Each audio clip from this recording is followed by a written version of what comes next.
Leap Forward is brought to you by Bridge Academy, an accredited CPD partner of the Institute of the Motor Industry. Bridge Academy is a learning platform helping people upskill for the industries that power the world, from EV and fleet management to sustainability and technology. Bridge Academy makes accredited learning accessible, engaging, and ready for real-world application. Because the future belongs to those who never stop learning. Visit bridgelt.com to explore more. Today on Leap Forward, we sit down with Joe Seddon, founder and CEO of Zero Gravity, who is using a tech-first platform to break the link between background and opportunity.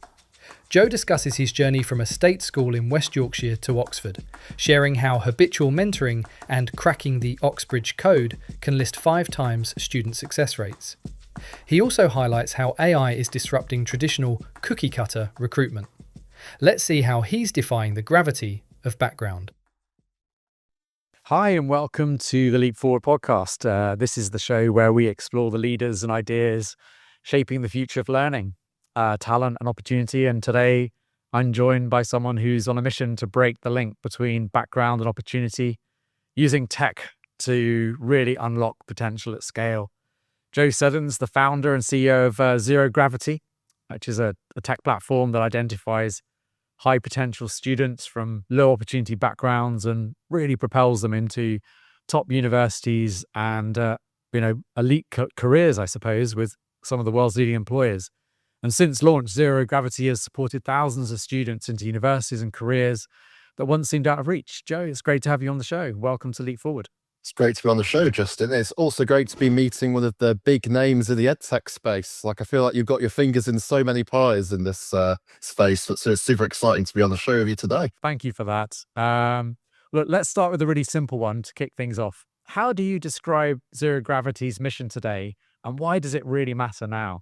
Sure. So Zero Gravity's mission very much speaks to my own personal journey in life, which is I grew up in a small town in West Yorkshire called Morley in a single parent background. I made the journey from state schools to Oxford University, where I studied philosophy, politics and economics, and just saw firsthand on that journey how difficult it was for students like me living in sort of low opportunity areas of the UK to sort of break through the system and win places at elite institutions, whether those be universities or careers. And when I graduated from university, I wanted to do something about that problem. And the thing that struck me was that everybody kind of had a stake in solving this problem. You know, governments always talk about social mobility. Businesses say they want the best talent from all backgrounds. Universities are increasingly regulated on this issue. So everyone had a vested interest in solving it. In terms of the solutions that were out there, the things that were being done to actually make a difference were pretty much the same things that were being done 50 years ago. It was talks in classrooms, summer schools, little bits of work experience here or there, usually informally organized. And I just thought there was such a missing link between solving this problem and using the kind of latest generation of technology to make a difference. And that's where Zero Gravity came from. I essentially set out to try and power people from low opportunity backgrounds into top universities and careers. They're using a tech platform that could really make a difference in their lives. And that's what I've been doing for the past 8 years now. I love it. And I think the core idea behind what you do is, I think you say something like talent's everywhere, opportunities not, which is, it's a really powerful and provocative kind of statement, I suppose, and definitely one you can kind of get behind. But from your perspective, I guess, why has opportunity lagged talent for so long, particularly perhaps in the UK? Well, the first thing I'd say is this is not a UK specific problem. No, social mobility is an issue, not in just every advanced economy, but also developing economies as well. In many ways, it's a social issue which is as old as society itself. Even when you go back to kind of the ancient civilizations, Egypt, Rome, the Greek civilizations, all of them were wrestling with this sort of issue of how do you kind of maintain this tension between social order and hierarchy, and then the dynamism that allows you to progress as a society. And I think civilizations have risen and failed over history based on their ability to essentially solve that question of how do you make sure that you're utilizing talent across your entire population, but in a way that sort of preserves some form of social identity and control. And it's not like there's been little progress, even in recent history. Like looking at the past century in the UK, there's actually been dramatic progress in terms of social mobility. Like someone like me 100 years ago would never have been able to get into a university like Oxford. Now, back in 1926, there was roughly only around 8% of the entire undergraduates at Oxford who were from state schools. Now, pretty much everybody was privately educated. And there was certainly no people from state schools in Morley and West Yorkshire. And if you were born in West Yorkshire, you were more likely to end up down a mine or in a cotton mill. And that sounds ridiculous to say now, but that was just the reality of most people's lives from the working classes 100 years ago in the UK. So things definitely have changed, but the pace of change, especially in recent times, I don't think has been quick enough, which has led many people in not just the UK, but advanced economies across the globe to sort of build this sense of almost like alienation, not just from politics, but from the economy as well. A feeling that nothing they can do is going to make a meaningful enough difference in their own lives and allow them to sort of break out of the gravitational forces of background. So I think this is very much an existential question for every society. So I don't see what zero gravity is doing as just a nice thing to do. I see it as an absolute strategic imperative for every single country in the world. And let's talk a little bit about your approach. You kind of combine tech with mentoring, masterclasses, employer connections. You talked about sort of, traditional systems not kind of keeping up. What is it that sort of, you're doing differently, to really kind of close that gap and tackle that gap? So the thing about social mobility is there's lots of data about how bad the problem is. There's very little about what the effective solutions look like. It's almost like a black box in terms of what happens in the sort of journey of someone who comes from a working class background who then does actually end up making it. But in terms of like what we do know from the data we've got at Zero Gravity, the clearest insight we've got is that the law of compounding, in the same way that applies to personal finance, also applies to education, career access as well. There's nothing you can really do as a one-off time constrained intervention that is going to radically change someone's life. But if you do something that is consistent and habitual over a long enough time period, you can actually make a sort of meaningful difference to outcomes. So we've seen this when it comes to access to university. If you do a couple of mentoring sessions on our platform with an undergraduate who studies at the same university you want to go to, studies the same subject, it will make a kind of incremental difference, but not a transformational difference.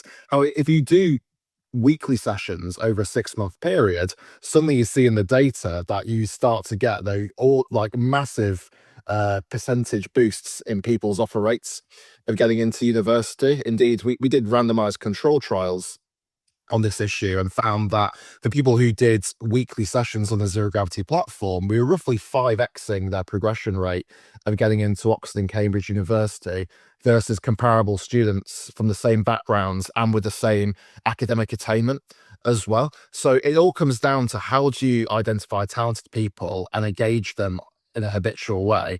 And that means from a tech point of view, you've got to build a product which is not just functionally excellent, but genuinely addictive and enjoyable. It's as much a user experience challenge as it is a kind of programmatic design challenge. So we've focused on building an app that young people not only get great results with, but love to use, the sort of thing you want to come back and use day to day. So we very much see ourselves as a product focused organization, which I suppose in the edtech space shouldn't come as a big surprise, but in the social mobility space, which is traditionally sort of full of sort of programmatic organizations, whether it be governments or the recruitment departments of companies or the widening participation departments of universities, is quite a novel approach.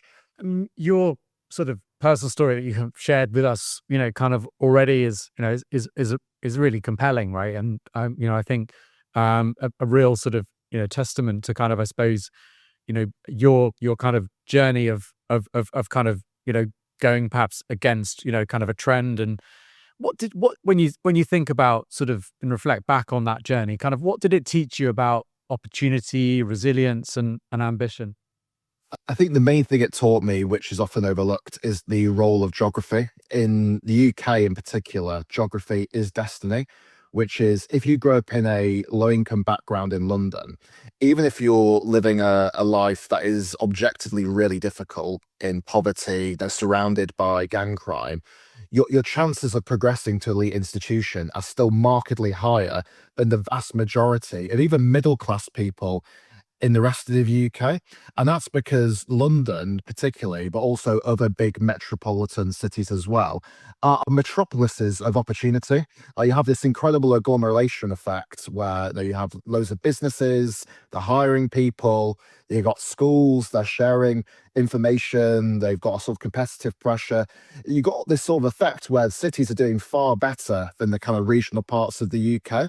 And that is something that is obvious to anyone who grew up outside London and the southeast, but is often not reflected in policy by both governments and corporates and universities, who still very much skew towards trying to help low-income people living in urban hubs. So that's why I was so passionate about building technology to try and solve this problem, because I wanted to reach people not just at scale, but people living in the suburbs and rural areas of the UK who can't afford the bus fare to travel into kind of piece of work experience or a university insight scheme in a city, but can access an app through their mobile phones. One of the things that is often overlooked as well is that mobile phone technology is remarkably democratically spread in the UK and advanced economies. 99% of 16-year-olds in the UK have a smartphone, which is really remarkable. Like that, there's very little digital divide when it comes to basic access to smartphone technology. So if you want to reach people wherever they are from whatever backgrounds, starting with the mobile phone is usually the best way to go.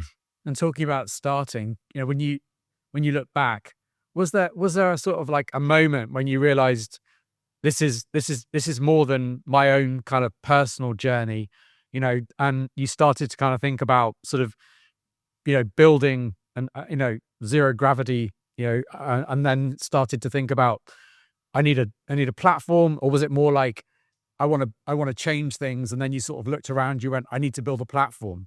So my vision right from the beginning was to build technology that would break that link between background and opportunity.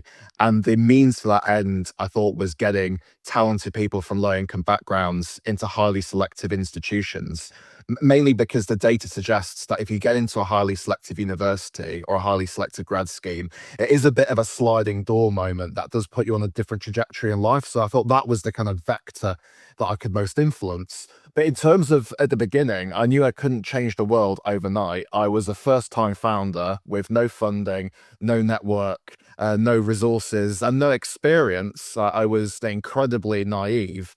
And I knew that in order to actually prove that what I had could work, I had to keep my MVP very focused and specific. So the first thing I built was essentially a pilot just focusing on trying to get low-income students into Oxford and Cambridge universities. And the reason I started there was because that was a problem I understood intimately from my own journey. But also tactically, I knew that Oxford and Cambridge were highly prestigious institutions that had a big problem in this area, and a problem that was also perceptibly large as well. It was something that politicians and the media in the UK were talking about consistently. So I knew if I could crack the Oxbridge code, that would be a fantastic momentum generator to then spreading the platform to more universities and then careers. So it was partly born out of personal experience, partly tactical as well. I think you've got to do that as a founder, especially a first-time founder with limited resources. You've got to find that best possible entry point, and often that does start from personal experience.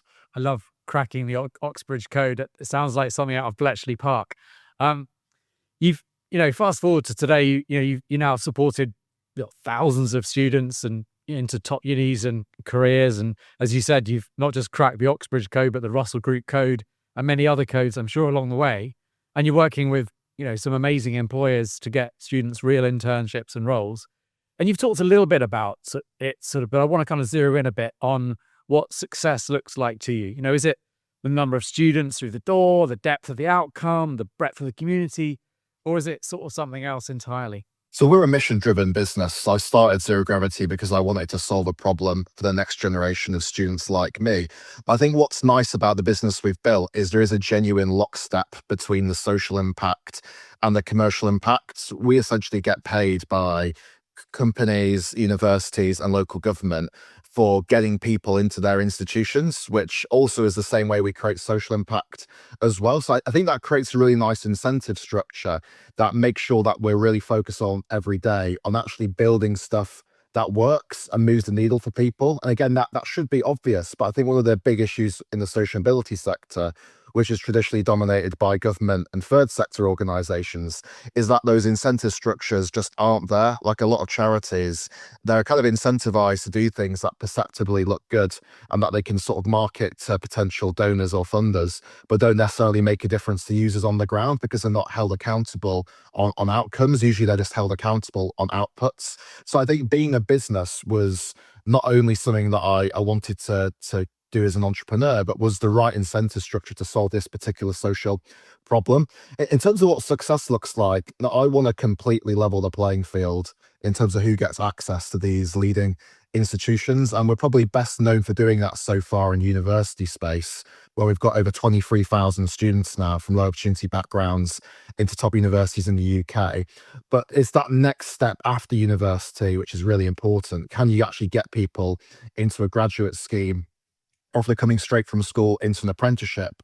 And that's where we've been sort of laser focused for the past couple of years. And we've got over 30 sort of enterprise employers we work with now in that space. But I want every single leading employer in the UK to be using the Zero Gravity platform as their kind of go-to sourcer for kind of unorthodox talent. And if we can do that, it's not just great for our members, but I think it will organically change the face of a lot of these organizations as well, who, if they go from recruiting, say, 10% of people from working class backgrounds to closer to 40%, which is the population in the UK at large, you will see organically that the cultures in these organizations start to change pretty rapidly. So it's all bottom up change, not top down. We're not on the streets protesting. We're not trying to change policy. We're working individually with people to better themselves in their own lives and then organically creating the change through that vector into these top universities and employers. And what have you sort of learned over time about the long tail impact? What happens to kind of zero gravity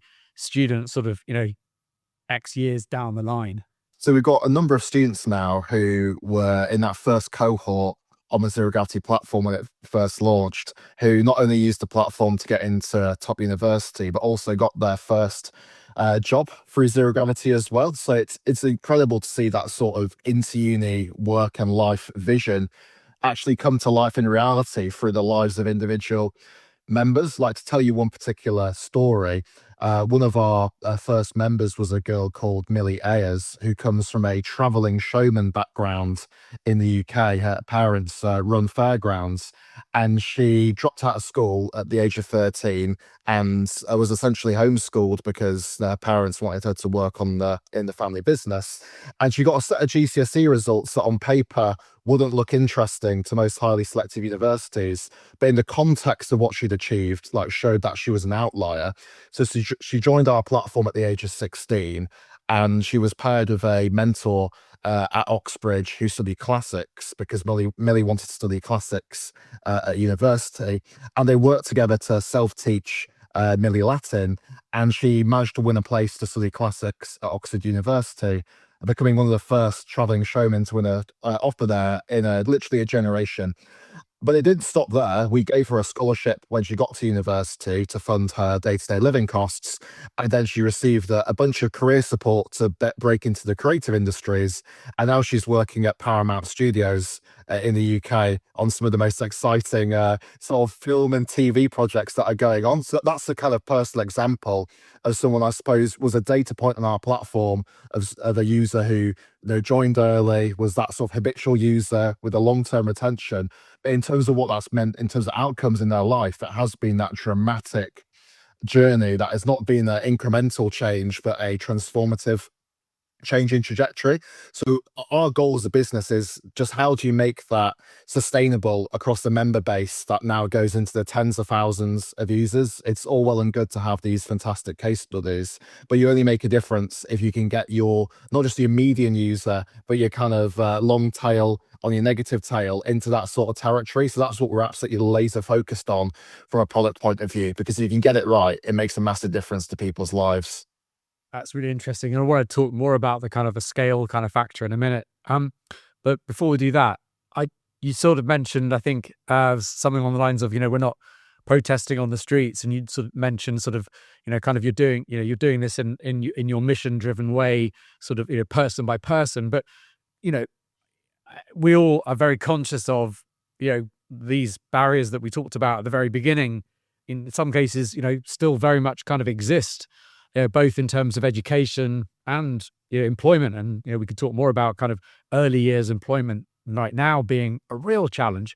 But when you look at the system, I suppose, in a sense, what are the biggest bottlenecks that you sort of see today? And I suppose, in a sense, when you are talking to, because you are working with local government, when you are talking to policymakers and educators, employers, kind of like what is it you're kind of, what's the ask?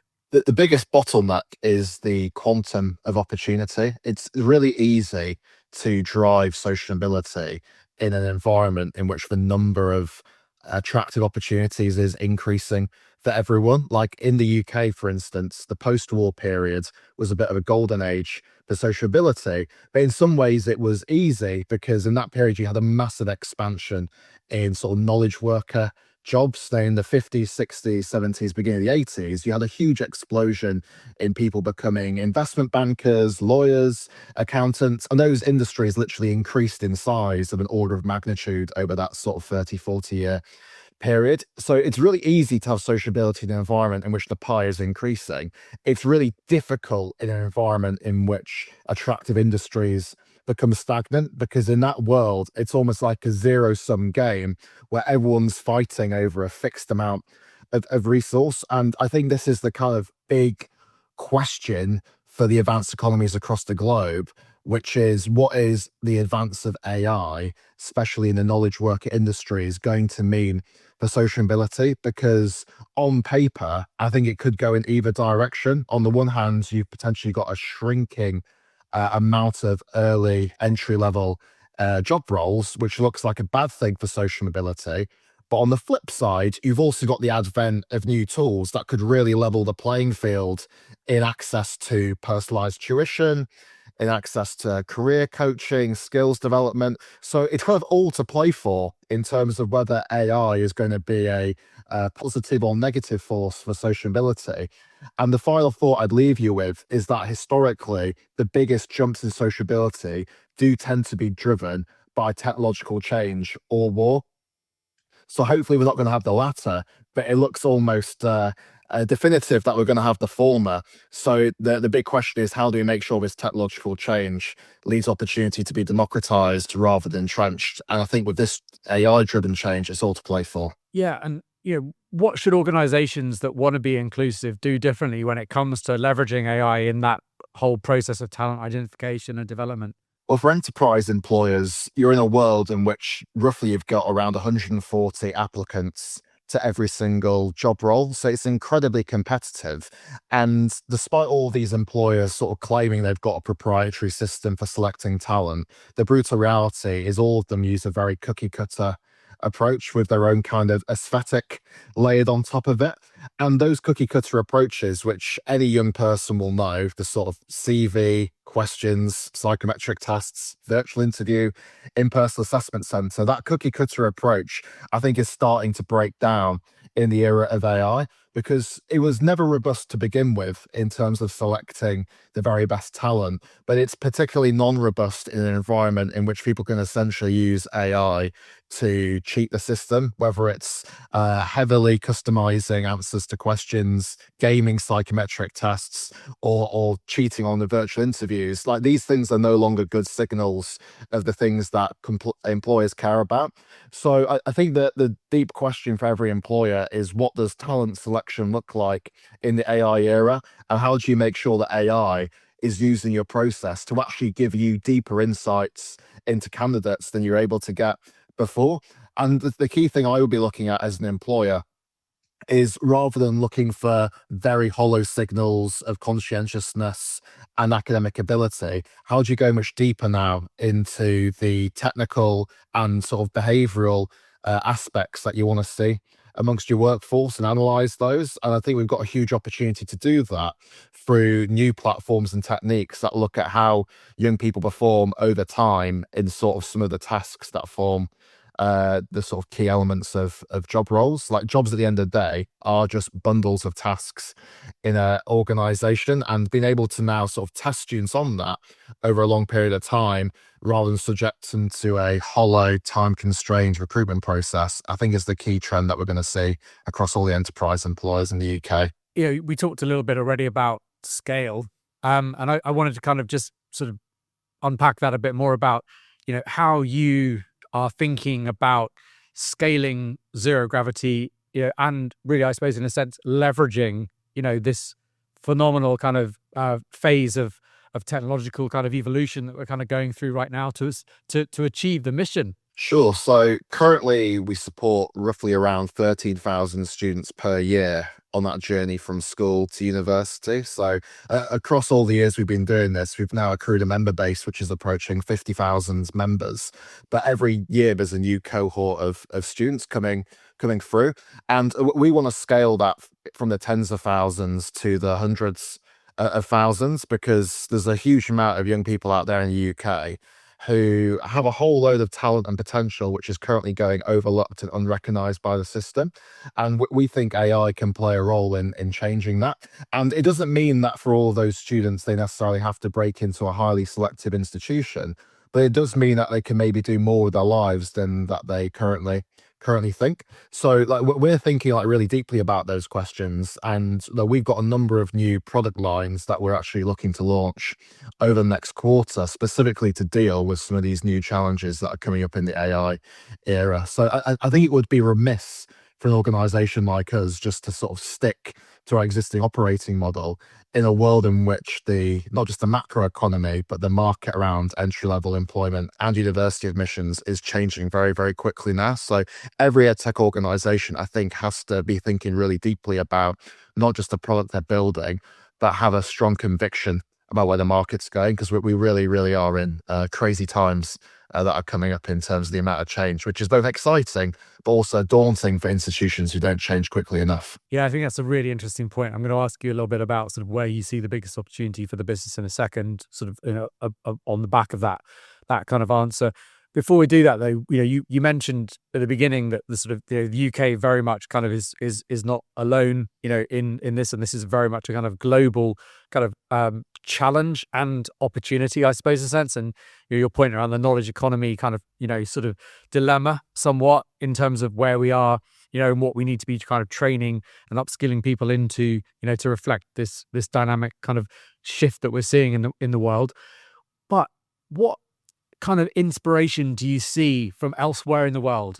Obviously you're doing amazing things. The UK's got a lot going on right now itself, but where else are you inspired? What kind of geographic kind of inspiration are you getting from around the globe? So it is possible to measure social mobility across different economies. So Goldman Sachs did a very good piece of research on this a couple of years ago, where they came up with this really nerdy concept called the intergenerational elasticity of income, which in normal people's terms just means how much does your parents' income whilst you're growing up predict the income that you're able to earn over your lifetime. And on this measure, the UK performed pretty poorly across the OECD economies. Though roughly 45% of the income that people earn over their lifetimes can be predicted by what their parents earned across the population at large in the UK, compared to sort of in the 20 to 30% range for a lot of our kind of Western European counterparts. So like we are not doing well on social mobility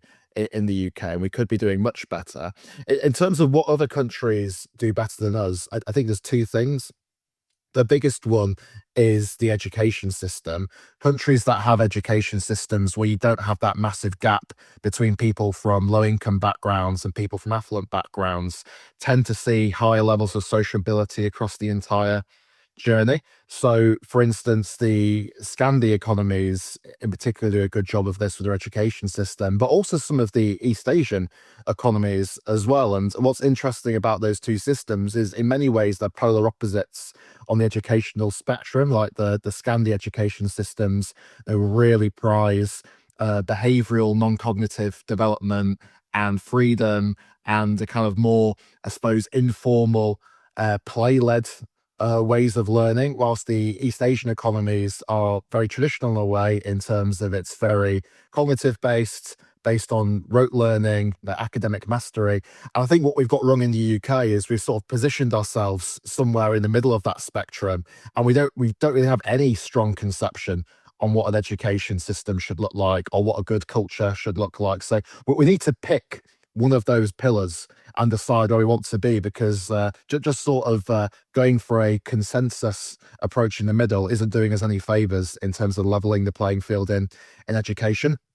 But the second thing that other countries do a bit better than us as well is access to early careers. So when you look at some of the Central European economies, for instance, they have a far better alternative pathway into the workforce than just the kind of academic university pathway. So Germany, for instance, is very famous for its technical education and their ability to bring non-academic people through into high-paying, highly technical job roles. And again, in the UK, we don't really have that system working properly. The politicians love to bang on about apprenticeships, but the brutal reality is there's only around 6,000 school leavers every year in the UK who get a higher level apprenticeship. So these opportunities are few and far between, and we haven't built that robust non-university pathway in the UK, however much politicians want to believe that's the case. You mentioned that you've got some really exciting kind of features and developments kind of coming to market kind of in the coming kind of months. Going back to the opportunity point, for you, what gets you up in the morning? What feels like the biggest opportunity on the horizon right now? I think with startups, it's all about momentum. Running a startup really is a difficult endeavor because it constantly feels like you're getting punched in the face. Like you must know this, Justin, from your career and also seeing so many different companies. But it's really, really difficult, and the job demands a huge amount of resilience. But the thing that kind of makes up for it and allows you to keep driving forward without being burnt out is momentum. That feeling that the actions that you're taking, even if they don't have a short-term payoff, are paying off in the long term. And I found across my journey, more than anything else, it's the feeling of momentum that sort of makes the psychological difference. That people can bang on about things like work-life balance or healthy behaviors as much as they want. But for me, momentum is the thing that keeps everything ticking over. So the thing I'm really focused on is, like, in this new era that we're moving into, do we feel like zero gravity is increasingly playing a larger role in the lives of low-income people in the UK in terms of allowing them to access these opportunities? And historically, that's meant us getting people into highly selective universities and careers. But we're now turning our focus and attention to the wider education system in terms of, can we provide that personalized learning solution to people from low income backgrounds to essentially give them the cognitive toolkit that allows them to do better in life in general. And that's some of the really exciting product stuff that we've got coming up over the next couple of months. And let's sort of fast forward on the back of those releases and sort of the stories you've told so far about the impact you've had. Take your pick, but if we're having a conversation in 3, 5, 10 years, how do you think the landscape for social mobility and talent access is going to change? I wish I could give you a definitive answer to this question. I would have been able to do that 5 years ago. Honestly, I can't right now. I think we are at the very embers of a seismic shift in not just the economy, but society as well. I think with all technological revolutions, you get the same theme, which is that they take longer to become tangible than people initially think. But in the long term, the extent to which they transform societies is much greater than what people could hypothesize at the outset. And I think we're seeing that same thing with AI. Like, in the 3 years since generative AI became a mass market product, there's almost, I think, a sense of slight disappointment amongst most of the population because we're not yet in a world where we've got flying cars or robots making us dinner. But what people aren't necessarily seeing in front of them is that the changes to the knowledge industry are starting to come thick and fast now. I think especially over the past 3 months. So we're on the sort of bull curve in terms of AI development, not the bear case. And people need to be ready for what that's going to look like, because if we live in a world in which the ability of AI models to perform Complex knowledge work is doubling every 4 months. What the world looks like in 10 years' time is going to be unfathomable to people like me and you today. So I think it's all to play for, but I don't have a strong conviction yet of exactly what this is going to look like. What I do know is we're going to see a huge amount of disruption, particularly in knowledge industries, because the knowledge work that most advanced economies have specialized in over the past 60, 70 years is most prone to AI automation. So at the moment, zero gravity focuses very extensively on getting people into entry level roles in these knowledge sectors, whether it's software engineers, accountants, auditors, consultants, bankers. That pie, I'm absolutely certain, is going to shrink in terms of the amount of people in those roles. Whether it's going to shrink by 25% or 90%, honestly, I couldn't give you a high conviction answer on that. It's going to be really difficult to tell until we start to see proper enterprise adoption of the latest models. Yeah, I really couldn't agree with you more, Joe. And I think that's a really, really brilliant way of sort of framing, exactly kind of where we are. And, the embers point, I think is burning in my mind, now from what you said. There was a great, I think, post by Matt Schumer yesterday. I don't know whether you saw it, but it just went like wildfire across kind of every social channel I'm on, saying kind of, in no uncertain terms, exactly kind of what you just said there. And I think this is maybe we need to kind of get you back on, kind of in 3, 6, 9 months. And I was in the car driving home, listening to an FT journalist on Radio 4, and I think I, like you, have just seen a massive acceleration on something that sort of I knew was seismic, as you said, but the speed with which it's coming now is a different level of velocity than I'd perhaps thought. Even in my world, which is similar to yours in terms of the spaces that we operate in. So I think really interesting times. I think what you're doing, as zero gravity is just phenomenal. And having leaders like you, really focused on, how we adapt, and ensure that the next generation, is ready, to kind of move into the world that's coming is so critical. And I'd love to sort of just finish, I suppose, in a sense, with a bit more of a rapid fire kind of set of questions. The first one, and the first thing that comes to your head, if that's okay, if you could instantly download one skill into your brain, what would it be? That's a tricky one. I would say I would love to have deeper technical knowledge of full stack engineering, because I think we're moving into a world now where every single employee in an organization is going to be responsible for building AI agentic workflows that help them do their job. And I think you've got a massive advantage in doing that if you have solid full stack engineering knowledge. And I've got high level knowledge. I can do the front end, and I've been running a product and tech organization for the past 7 years. But I wish my knowledge was as deep as a senior engineer at zero gravity. I think that would help me make better decisions. That's a great answer. For you personally, what sort of mentor or leader has influenced you most, and why?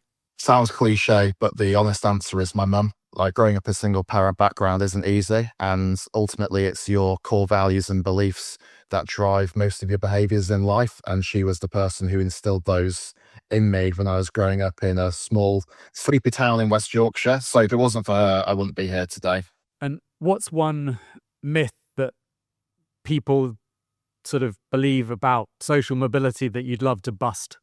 I think people think it's more intractable than it is, that they see how endemic social mobility is across every advanced economies, and they just assume that the way things are is the way things have to be, almost like an idea of a natural hierarchy in society that self-replicates. And that's why I always give people a historical context, which is, if you just look back even 100 years, the ideas that things have to be as they are obviously becomes completely ridiculous. If you zoom that back out 1,000 years, it becomes even more so. Like literally 1,000 years ago in the UK, we literally lived in a world of zero social mobility, like a world in which there was an idea that where people were in society was religiously ordained. So the idea that this problem's intractable and can't be changed is complete nonsense. But unfortunately, a lot of people, I think, do operate with that underlying assumption that is there's just something wrong with low-income talent and it's impossible to improve people, which I've seen firsthand is not the case. I love it. And you yourself, where do you go or what do you do to be inspired? Single biggest unlock I think you can create as a founder is to change your social and knowledge graph on the apps you use every day to be productive for your work. So this doesn't sound particularly innovative, but the thing that makes the biggest difference for me is the fact that whenever I go on X or TikTok, my entire feed is full of startup and technology content. I'm constantly consuming that for a good 2 to 3 hours every day, even in my downtime. And the compounding effect of that is massive. So I would say to people who want to get into this space, make sure the content you're consuming on the apps you use every day is tailored for what you want to go into.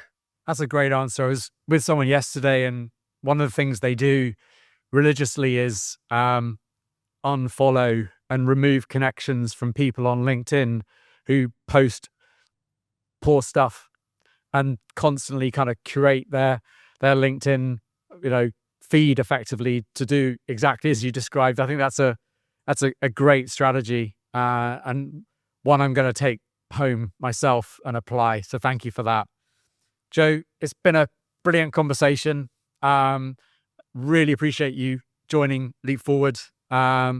And it's I look forward to kind of following your continued success. Great to be on the show, Justin. I'm sure we'll bump into each other sometime soon.